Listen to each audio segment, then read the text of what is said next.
dénk ko fi ci kuréel gi mu nekk sax nekkoon nga fa suma juumul moom mooy Fonds de développement du service universel des télécommunications président Bassirou Diomaye Faye dénk la ko mois de juin bi ñu génn lañ la ko jox d'abord ñi xamul kër googu mooy lan. waaw pourtant kër googu am solo. toujours dafa am nu may doxalee. bu dul Ndakaaru gi ngeen dëkk ndax fan ngeen jóge village la. wala département. wala région. ku si jógee ci village amaana soxla nga ñu. suñu liggéey mooy. fi Sénégal soree nga xam ne ñi fa dëkk bariwuñu opérateurs yi ne lii vraiment pour ñu ñëw def ci ñun infrastructure rentable état bi ne leen service public ñëpp a war a yem Sénégal foog ngeen dem d'ailleurs fonds bi di yéen am ngeen loo leen ciy def li ci des ñu mottali pour ñooñu am connexion ñun loolu mooy suñu liggéey donc par exemple ñi ngi waaj a dem ay côté Goudiri ci gannaaw ak yooyu dem Matam côté Sédhiou côté yooyu foofu la ñuy indi connexion village mais am na fu bari biir Sénégal boo gisee même bassin arachidier bi mais am na ay villages yu bari des zones yoo xam ne amul benn connexion. Et comment ça se passe da ngay liggéey avec.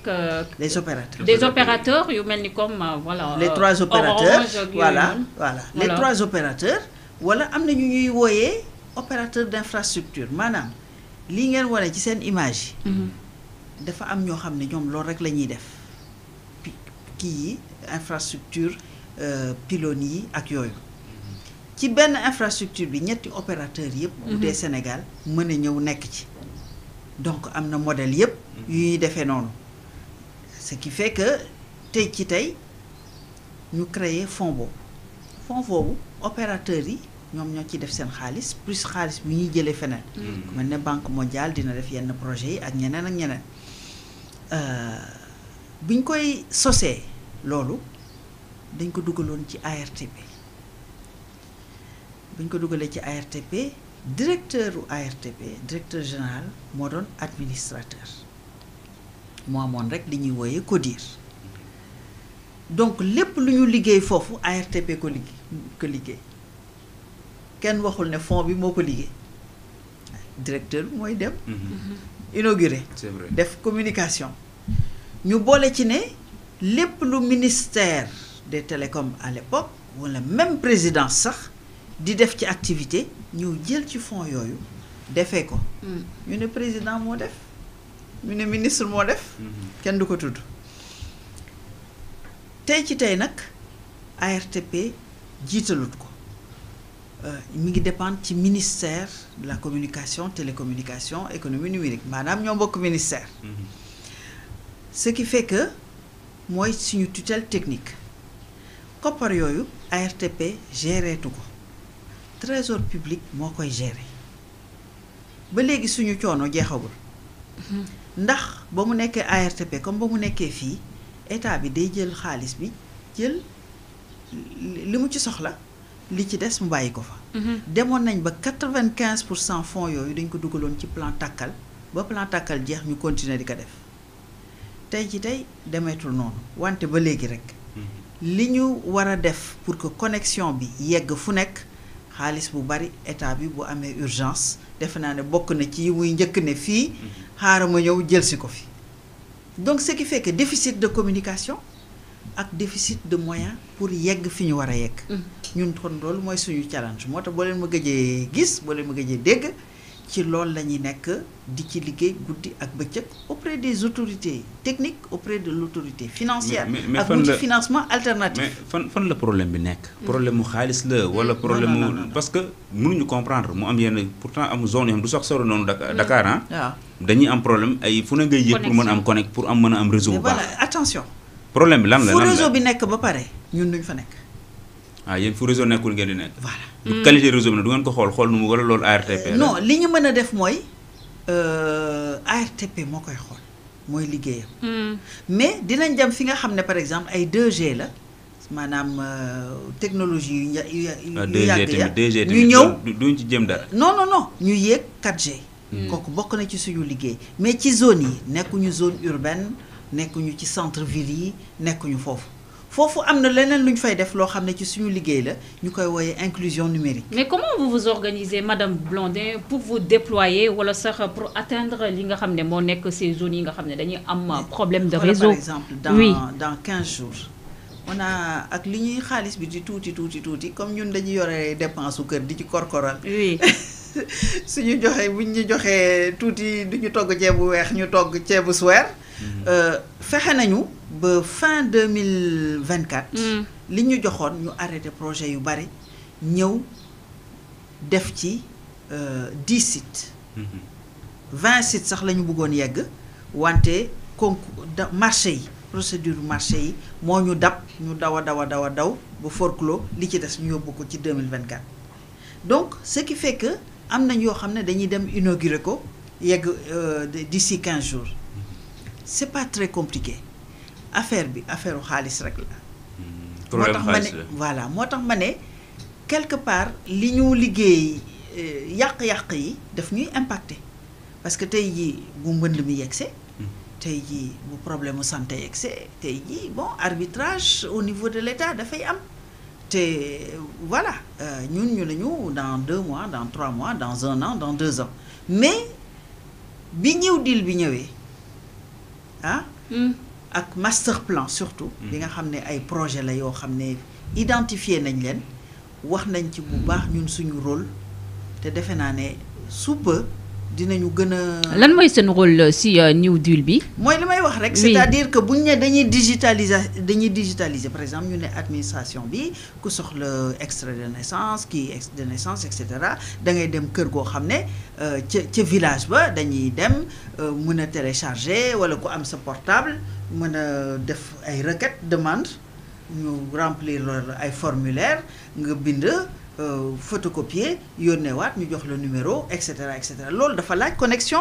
fépp ci Sénégal. C'est vrai. Donc ñun connectivité boobu ñiy yegg fii gox-goxaan yi gën a sori gën a ñàkk réseau buñ fa yeggee ñun loolu mooy suñu wàll ci New Deal bi ci des tamit am na solo torop. mooy mu nekk poste de santé ci zone yooyu. mu nekk école. mu nekk administration à travers les mairies les conseils de département ak yooyu tamit dañ leen di jàppale ci mbirum connexion mbirum ordinateur des fois sax sur certains projets ak li ñuy wooyee des terminaux maanaam des téléphones yu am voilà smartphone voilà donc loolu volet boobu mooy inclusion numérique. D'accord. Voilà. seen liggéey. formé daf cee bokk. waaw di former ndaw yi ñi ngi gis sànq ci projection bi nga xam te Moustapha def na ko seen taxawaay ak yu ne man am na ay ndaw yu ngeen di former. am na codage di leen jàngal codage. léegi yooyu noonu tey jii. am na chiffre yi fu ngeen ko fekk. fan ngeen ko bëgg a jëmee mën ngeen ñëw ci yooyu. chiffre fu ngeen ko fekk fu ngeen ko bëgg a non man dama recentrer mission bi. ci connectivité. ok dama ne loolu def nañ ci lu bari mais.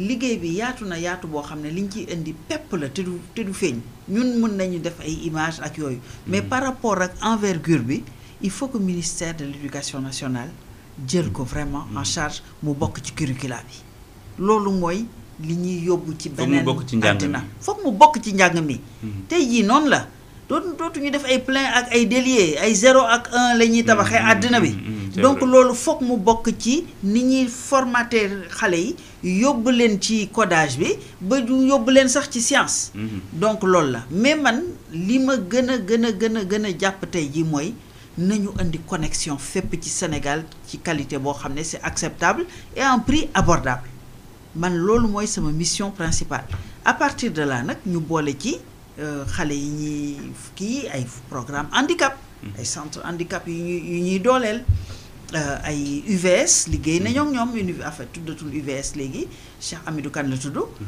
liggéey nañoo ak ñoom parce que dañu am des espaces numériques ouverts ENO yoo xam ne cours yi dañ koy yóbbu ci région yi di jàng. Tout à fait. Voilà, ñu su ko defee ñu jàppale leen pour que étudiants yi mën a am cours. Il y a aussi des internautes qui commentent par rapport ak fond bi ban lien la am ak l'ARTP parce que. Non, rien. Voilà. Ouais, c'est-à-dire que bon, on peut pas dire rien parce que opérateurs yi ñoom dafa am lu ñu leen di teg ci ay taxes donc ARTP moom moo mën a xayma lan la opérateur yi def ci chiffre d'affaires lan la ñu def ci seen fréquence yi redevance yi ñaata la ci seen kii nu ñu koy wooyee toute transaction daal ARTP ñoom ñooy taxaw ak kii yi opérateurs yi def réconciliation chiffres yi et à partir de là ministère des finances daal dee ne lii ak lii ak lii à ce titre lii lañ leen di teg ci taxe mais ñun c'est spécifique ñun UIT CEDEAO ñoo ne foog ñëpp am connexion kon foog ngeen créer fonds boo xam ne pour loolu la vous parlez de moo tax bu ñu jëlee xaalis boobu opérateurs yi di ko joxe wala ñu jëlee ko feneen dugal ko feneen fudul loolu presque détournement d'objectif la c'est-à-dire tey ji man mii dafay mel ne man mii directrice ñu ne ma xaalis bi yow connexion rek nga war a def may jël ay ordinateur di ko mayee donte baax na mais kenn santuma ko c'est vrai du sama liggéey ñi ma dénk xaalis bi quelque part dafa am luñ ciy xaar parce que bu connexion bi yegsee foofu ñoom ñi ngi ciy xaar quand même chiffre d'affaires foofu am koom-koom ñu yegsi ci banque yaa ngi xaar pour que bu ñu tegee foofu ñoom tamit ñu ñëw fa bu ñu waxtaanee ak banque yi dañ fay bëgg am agence mais appli mobile banque moo leen arrangé agence yi bariwuñ donc lu tax déployé wuñu foofu parce que amuñu connexion amu fa donc ñoom tam ñi ngi xaar seen liggéey bi ça demande énormément de moyens est-ce que si xayma mën nañoo xam carrément seen budget fa la toll et aussi yan partenaire ngeen di liggéeyal pour mun a vraiment dem vers vos missions gannaaw maa ngi négocier fermement te bëgguma mu mer ak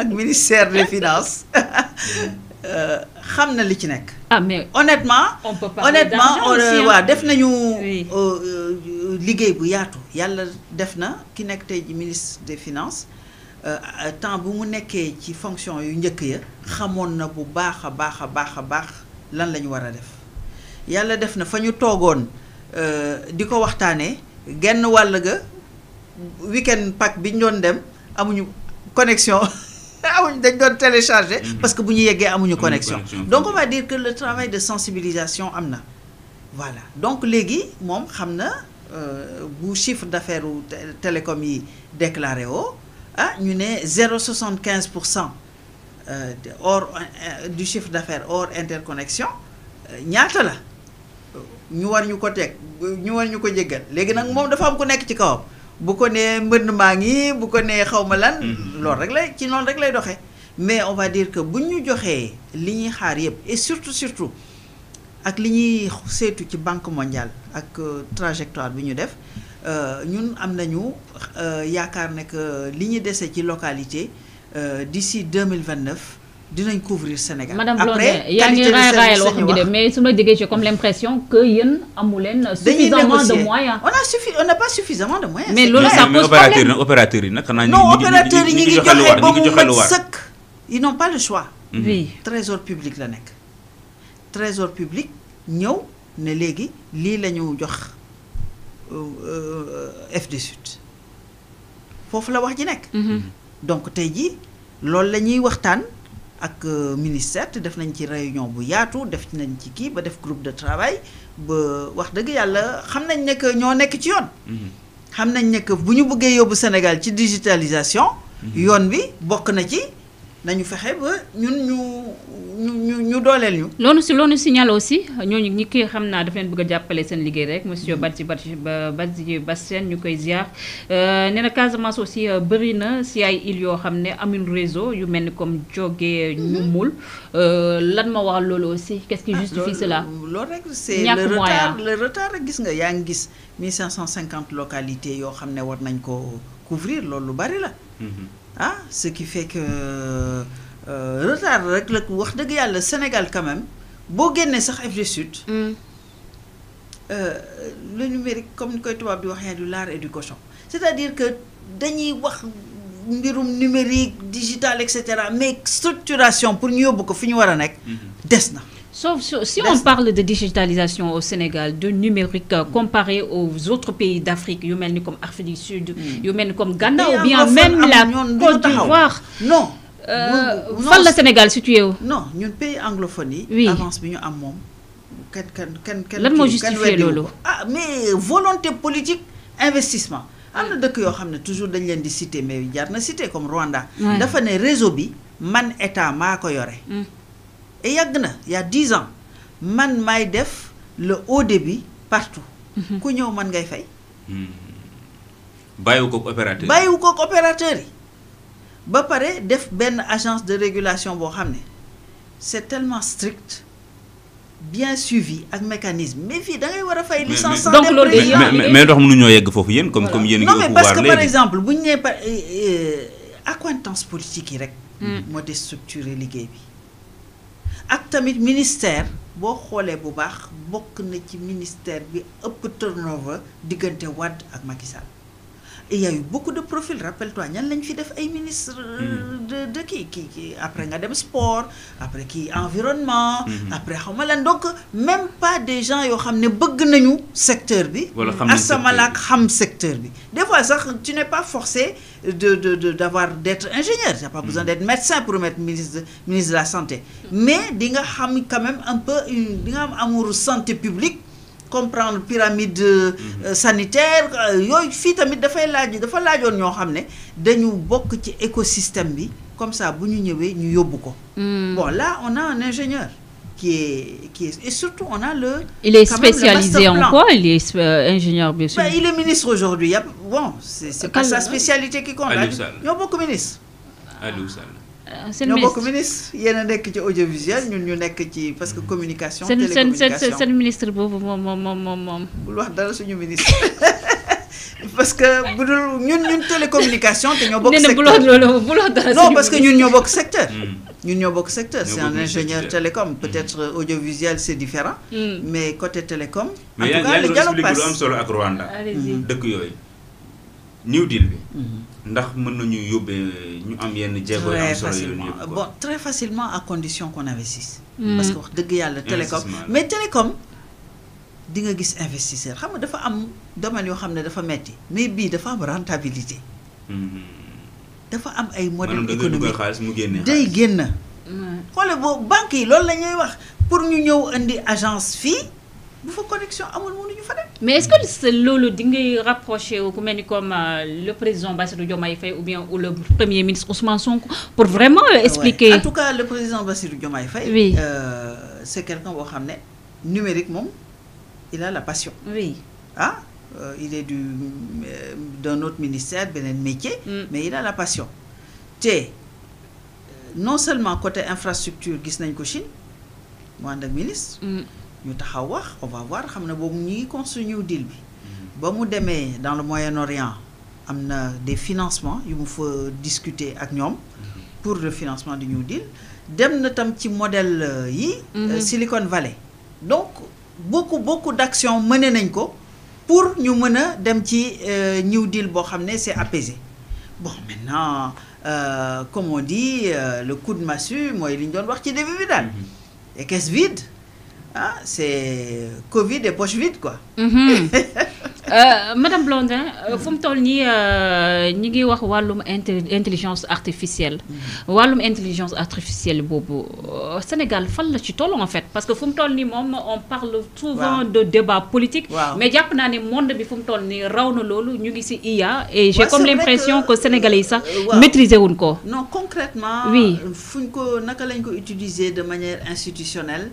C'est plutôt comme on dit à l'insu de notre plein gré parce que quelque part tey jii képp kuy liggéey képp xale buy jàng soo ko boo ko joxee benn sujet mu dem ci yenn moteur yi bëgg ma defar benn publicité képp kuy concevoir plan architecture nga dugg ci yenn application yi kenn kuy donc nit ñaa ngi koy utiliser de manière de maintenant quelle est la politique en commençant d'abord par la formation. Oui. En commençant par la réglementation, en commençant par préparer la société aux mutations yi nga xam ne moom la intelligence artificielle di indi. surtout les mutations yu rëy li indi ci société bi tey jii ñi ngi wax mais da ngay gis koo xam ne mooy moo wane la yow njàpp nga may defal publicité. dëgg la fekk nekkoo fa waxoo du yow. donc am na ay mutations profondes ci société bi tey jii képp koo xam ne dafa doon soxla cabinet d'avocat di seet jurisprudence intelligence artificielle daf la koy defal. Il y a des métiers qui vont disparaître. mais et pas que des petits métiers hein. Oui. Beaucoup de métiers à valeur ajoutée. Donc yooyu mutation qu'est-ce que société bi fan la jëm donc loolu mooy les débats qu'il faut poser mais sinon bu dee usage bi ci boppam mais raw nañu xale yi ñi ngi moom raw nañu dem na ba pare. Mais il faut l'encadrer. Est-ce que à votre niveau, vous travaillez avec des jeunes ingénieurs spécialisés vraiment dans l'IA? Honnêtement, le fond, oui. C'est pas tellement sa mission. Système. Oui. Par contre, moi, approche bi ma bëgg am oui. mooy li ñuy wax village intelligent. Ok. Bu ñu nee village intelligent mooy parce que li ñu gën a remarqué mooy boo ñëwee ñi gën a kontaan mooy kilifa dëkk bi. Notamment ay autorités religieuses ay sëriñ parce que seen doom yi ñi ngi ci ville yi ñi ngi ci département bi même sax à l'étranger ñu créer seeni communauté ñiy indi di organiser di defar dëkk bi donc ñoom dañuy kontaan mais à côté de ça bi may ñëw rek maa ngi dégg réseau de prostitution à Podor via la net mi ngi yegg si foofu donc li doon ci dëkk bi mi ngi yegg si foofu à côté de ça donc il y a plein de choses yoo xam ne en tout cas ci New Deal bi waxtaane nañ ko ñun du suñu mission mooy vraiment pylônes yi yegg si connexion yegg si léegi bu ñu ñëwee nag ci village mais intelligent mais ce domaine là voilà dañ ci bokk bu ñu ñëwee ci notion de village intelligent boo indee connexion nga ñëw waxtaan ak waa dëkk bi nga ñëw ci école bi nga ñëw ci mairie bi nga ñëw ci association de jeunes yi nga ñëw ci koom-koom bi coopérative yi nga de métier yi nga ñëw ci artisan yi ñun approche boobu la ñuy ñëw te la ñu jël te ñu ngi ko jëlee ci pays asiatiques yi daal en fait. Tout à fait. Voilà. Coumba Gadio demande les avantages ak inconvénients li nga xam ne moo nekk l'intelligence artificielle. Ben, comme je dis quand même c'est un outil formidable. Oui. wax dëgg yàlla tey jii bon programmation. Par exemple su ma ne woon programmeel ma telle application. Réduction temps de travail bi. Voilà. Facilité bi. Facilité bi. Oui. Donc il y a beaucoup de choses yoo xam ne dañ koy def. mën na ko def à condition que données yi am. Bon inconvénient bi par exemple ci ñun mooy lan. Comme dans beaucoup de domaines de haute technologie. mooy ñun suñu société yi. On n'est que des consommateurs. On n'est pas des acteurs. Maanaam ñi koy def. Pour que ñu jël ci ñun suñu culture di jël ci ñun suñu li ñu nekk création de contenu profiter ci technologie nga xam ne lii technologie rek la.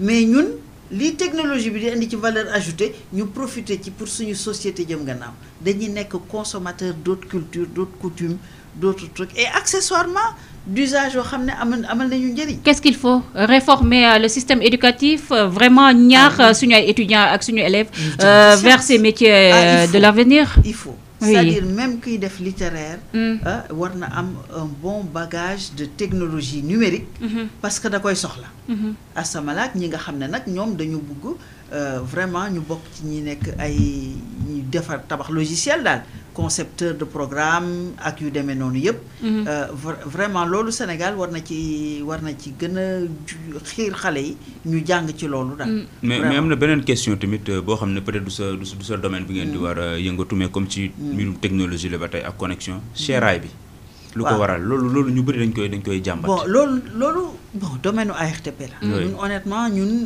tarif yi ak yooyu c'est pas nous c'est le ministère ak ARTP donc loolu négociation la ak tamit volume d'activité defe naa ne loolu mooy tax opérateurs yi buñ ci gisee seen bopp nga mën a négocier yenn ko yi voilà tey jii dañu mën a war a am un forfait illimité dans le mois au lieu ngay nekk fii di am un petit montant de je ne sais pas combien di jëndaat ay connexion dañu war a yegg nañ foofu Sénégal effectivement bon en même temps boo seetee beaucoup de pays par rapport à beaucoup de pays africains quand même li nekk Sénégal c'est pas mal Mais on est quand même en retard, Madame Blondin. Ouais, même pour nous comparer sur le il faut pas être nihiliste hein, comme les politiciens là. Ñun Mali ñun Mali ak Guinée ak ñooñu lañ tane mais Côte d'Ivoire daf ñoo raw di daw. Que ça. Mais attends. Pas tant attendez, que ça. Madame Blondin. Non, parce que par contre ce qu'ils ont de mieux c'est les doing business. Oui. C'est-à-dire les jeunes qui font des affaires et tout ça. Le e-commerce. Le cadre est plus compétitif Oui. que le Sénégal. Et on le voit, il y a beaucoup de jeunes qui viennent ici et qui finissent au Togo, même le Bénin. Même le Bénin se débrouille très bien. On parle beaucoup de la Côte d'Ivoire, mais même le Bénin se débrouille très bien. Moustapha, c'est bon. Madame Blondin, un mot par rapport à la situation dans le Sahel, guerre yi wala sax même sax présence yi li nga xam ne moo nekk militaire yi si bopp yenn réew ba des fois dañuy gis ne dafay indi problème si dëkk yooyu un pays comme Mali entre autres. Quelle lecture en faites-vous? Moi je dis que ñàkk réforme cadre institutionnel yi ak tële saxal démocratie moo indi yu metti yi nekk ci dëkk bi yëpp mu njëkk ci Côte d'Ivoire entre 2000 et 2010 li ñu jàll yëpp li leen dal yëpp problème de kii la tey jii lu ñuy wax 4e mandat non fan la Côte d'Ivoire jëm ak bu fekkee ne président bi donte li ñu wax yëpp ci koom bu ñu yegsee ci gouvernance mi ngi taxaw ne dafay bëgg a def 4e mandat. De toute façon moo amul opposant bu sérieux dafa mel ni comme opposant amu fa moom. mais loolu ay wax la munoo taxaw 18 millions de sénégalais nga ne ku dul budul man du kenn. oui kooku c'est ta faute. am na ay opposants mais mayuloo leen fu ñu nekkee vrai opposant ba taxaw ba nit ñi ràññee leen c'est ça le problème. c'est vrai président yëpp ay wax loolu ah. voilà bu ñu ñëwee yeneen dëkk yi nga xam ne dafa am putsch. Bon, bien vrai que dëkk yooyu dañu am tradition putsch. Beaucoup moins que tradition élection pour revendication démocratie. Tey nag on a un gros problème. Suñu espace bi nga xam ne dañu war a am intégration économique. li nekk ci xol bi ci biir les 3 États là ñoom ñu génn. On est obligé de se réinventer. Dëkk bu mel ne Sénégal dañuy nekk entre les deux. Comment réformer la CEDEAO pour nekk fee yem fa et comment faire que aussi ñi am volonté dem mën ci gisaat seen bopp pour ñu àndaat parce que lu mu bon kuréel la boo xam ne ñëpp a ngi ci lépp mais nag CEDEAO moo taxaw rek nekk benn club de chef d'État kenn du wax tey jii comment CEDEAO mën a régler mbaaloo taxaw ñu gis li xaw Guinée Bissau di ko seetaan musiba lay jur Côte d'Ivoire kenn xamul fan la jëm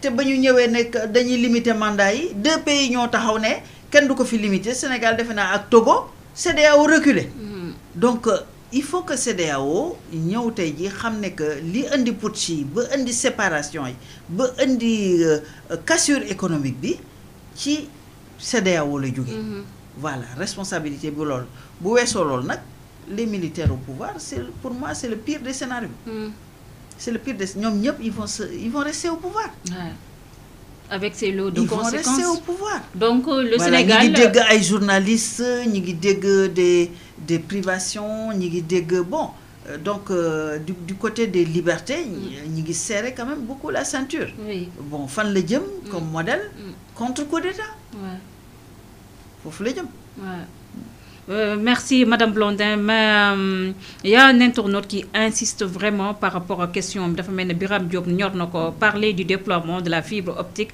où en sommes-nous s'il vous plaît parler du déploiement de la fibre optique où en sommes-nous surtout si opérateurs Sénégal quand même opérateurs yi ñoom pour les zones rentables dans l'essentiel des départements ña nga fa ce qui reste encore cher c'est encore voilà l'accès quoi waaw ba léegi moo ci des sinon am na réseau gouvernement bi ADIE Senam la tudd léegi kii moom moo nar a dem sax ci gouvernement bi donc en termes de kilomètres de fibre optique des na peut mieux faire peut beaucoup mieux faire mais bon on a un bon début donc bu ñu ci taxawee dëgg question d'investissement la et c'est rentable. D'accord. dañ koy def farata rek. Madame Diop Blondin, xam naa internautes yu bëgg neen gën a découvrir qui la personne qui se cache derrière la dame. Il faut que nga ñëw sama émission universelle bi nga xam ne on parle vraiment de femmes ba femmes yi gën leen valoriser te yow moom da nga bokk ci femmes yi nga xam ne dañuy def da nga far moo tax non man moom da nga far man xam nga man moom boo kii rek man voilà da nga far ñu ngi laajte turi Blondin bi fu mu jógee. C'est Diop Blondin. Diop Blondin. Donc c'est des Saint-Louisiens wow. d'origine. Mais moi je m'appelle Ndeye Fatou Ndiaye. dañuy laajte ndax ci mais Ablaye Wade mi mën marketing. ma ko waxee loolu. ma corrigé ko 2 fois mu ne ma yow Ndeye Fatou Ndiaye yu bari yi. ngay nekk fii di ko xeex. alors que boo nee Fatou Diop Blondin ñëpp xam kan la. il a bien eu raison.